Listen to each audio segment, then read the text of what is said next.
What's going on, everybody, and welcome back to Comic Breakdown. In this video, we are jumping into Superman, Son of Kal-El, issue number 17, with Tom Taylor's Superman going to soon be coming to an end, with his confrontation of Ultraman just on the horizon. This is going to be part 4 of the return of Kal-El, with Superman being away for such a very long time, taking care of everything on Warworld. He has now returned, and with his return, him and Jonathan are not only trying to reconnect, but Jonathan is really trying to convey to him how much he has changed in those months, what is different about his life, and what is next for the Son of Kal-El. Now, make sure you guys have subscribed to the channel, make sure you like this video, and with that being said, let's dive into this breakdown. Alright gang, so as we dive into this issue, we are picking up with Superman and Superboy, finally reunited after all of this time. The two of them are currently racing through space. This is something that Superman has very much missed, spending time with his son, his miracle, the child of two worlds. The two of them racing to Vega 3. Jonathan had beat his father here, and Superman admitting to himself that his son did beat him, legitimately beat him here. As the two of them sit down, they discuss kind of everything that's been going on, from Jonathan overthrowing a dictatorship and saving an entire nation. But when Superman goes to ask, is there anything else that I have missed? This is when Jonathan gets a little bit nervous. He goes to tell his father that he is bisexual. The only problem with that is he is having a very hard time really conveying this to his dad. Nervous, scared that what he might think, how he might judge him. Instead of telling his father what the truth is, he lets him know not to worry about it. As the two of them race back home, we pick up at Smallville just a little bit later on, with Clark and his father looking at the destruction that is their home. Of course, Clark's mother and father, they see the good in this, an opportunity to rebuild their house and renovate it the way that they would like. But when Clark's dad asks him if you have really talked to him about Jay yet, he believes that Jonathan is scared to talk to him about it. What we are seeing is that Superman already more or less knows about Jay. He knows that his son is bisexual, and it would be kind of hard to miss. Like, it's been all over the news. It's been front page papers. But it does make Clark a little bit angry that his son is so unwilling to let him know the truth, because how could John possibly believe that he wants anything more than his own son's happiness? But this is when his father tells him that not all fathers are understanding. Not all of them are so accepting. Some of them are just too worried on how it may reflect back on them. But he lets him know that they are going to rebuild everything that has been broken, from their family connections to their family home. This is when we jump over to Metropolis. We are being introduced to a brand new villain going by the name of Red Sin, working on some kind of suit. He has been able to contain whatever power is inside of this, believing that Lex Luthor was wrong, that he couldn't see what his parents had seen, but he knows their vision. After everything his parents had taught him, he is going to show the world together what they are capable of. That's when we have a giant explosion. The Son of Kal-El going in to see if he can do any kind of help, seeing a stranger amongst the flames. This stranger throws a chair at him, and this chair makes Jonathan bleed. This is where we see Red Sin letting Superboy know that it is all your fault, kicking him out of the building, saying that they are gone. His parents are gone because of him. Jonathan screams out for his father, with Clark getting here in a split second, grabbing his son before he falls down to the ground and getting him out of here, getting him to a doctor. That is what takes us to the Justice League infirmary, and while he is feeling a lot better, feeling like he is back to 100% by all of his charts and all of his readings, whatever hit John, it is no longer longer in his system. But Jonathan knows that something took his powers away, something that could potentially take his own father's powers away. Right now, they have Nightwing investigating, trying to figure out what this is. This is when Jay comes running into the room as they have their moment together. This is when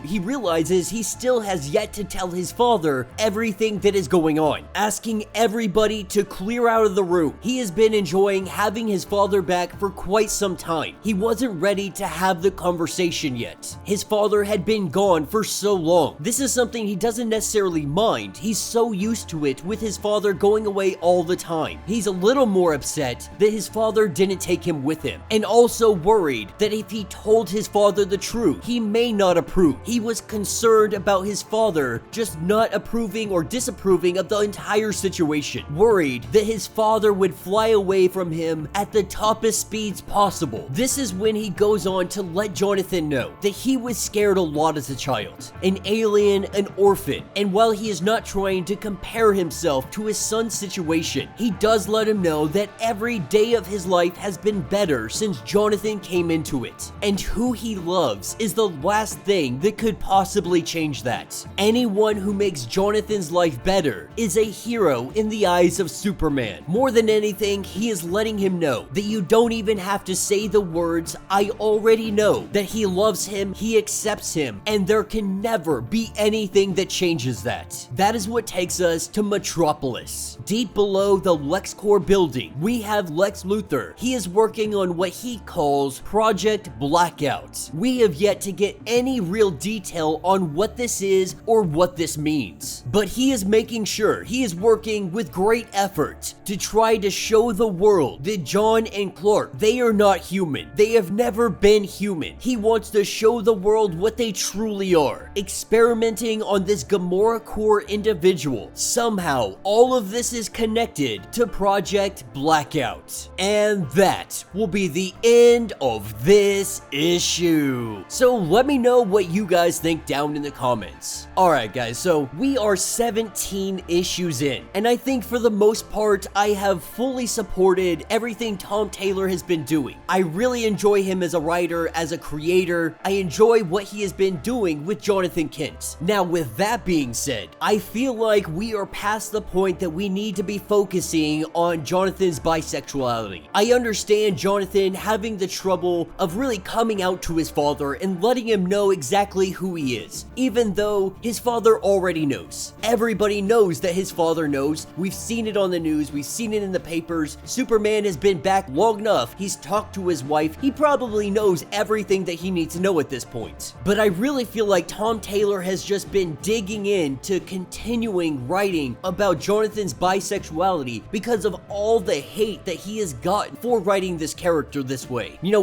this is going to be what, 18 issues? He had the opportunity to tell a truly amazing Superboy story, and instead over the last 18 issues we have focused hugely on his sexuality. Not so much what he can do, not so much where he can go, not even the people he's saving really. Even his battle with Bindex and the Gamora Corps, it was over more or less in one issue. This is one reason that I am hugely excited about the Ultraman storyline that is debuted to come out next year, because I'm hoping that this pulls him away from Jay, from these relationships, and it puts him back into the battle. It puts him back into the fight, because Tom Taylor has really been teasing that Jonathan has this power inside of him that may be stronger than Superman, and this is an idea that even Batman has talked about. We don't know the full scope of Jonathan's power. As he comes into maturity, as he comes into adulthood, these powers are getting stronger and stronger. He has the capability to be so much bigger than he is, and instead of focusing on that, we have been focusing on his singular relationship with Jay for almost 18 issues. So in that aspect of these comics, I have been severely disappointed. I have been waiting and waiting for Jonathan to truly become who he is going to be. And while there have been a couple of good character development moments over the course of the last 18 issues, they have been few and far. I am excited about this individual Red Sid appearing to be super powered by the red sun or by energy from a red sun, but this is something that is completely separate from what is going on on with Lex Luthor. So it's gonna be interesting to see this new villain currently developed up and see who they become. You know, ever since Infinite Frontier had begun, it really feels like DC Comics has been struggling. They've been struggling to continue on their characters in good ways. There's been a few stories that have been absolutely amazing, but most of those stories, they have been Elseworld stories. I would say that Batman vs. Robin is probably one of my more favorite ones currently ongoing from DC. And while this one started out relatively strong, it really feels like by the time we have gotten to this point, this character should have gotten a lot further. We shouldn't be focusing so much on the relationship aspect anymore. And this has nothing to do with him being bisexual. I would say the same thing if it were a straight character or whatever else there is out there. That they have focused so heavily on his relationship, it is taken away from the story itself. But one last note, I will say it does a good job of really showing what it is for a gay individual or a trans individual or whatever it may be to come out to their family members, to come out to their parents, especially the father. That being even a superhero, being Superman's son, it is still very difficult to have this conversation because you are scared of the doubt, the resentment, the disappointment. You don't know how they're going to react to it. And so in that aspect, Superman handled it amazingly well. Tom Taylor wrote it. He wrote it very, very well in that regard. But I am really hoping that with the new series coming out where he's going to confront Ultraman, I really hope this gives us the opportunity to not really put aside the relationship, but not focus so heavily on his and Jay's relationship, to focus more on Jonathan becoming the man he is about to become. With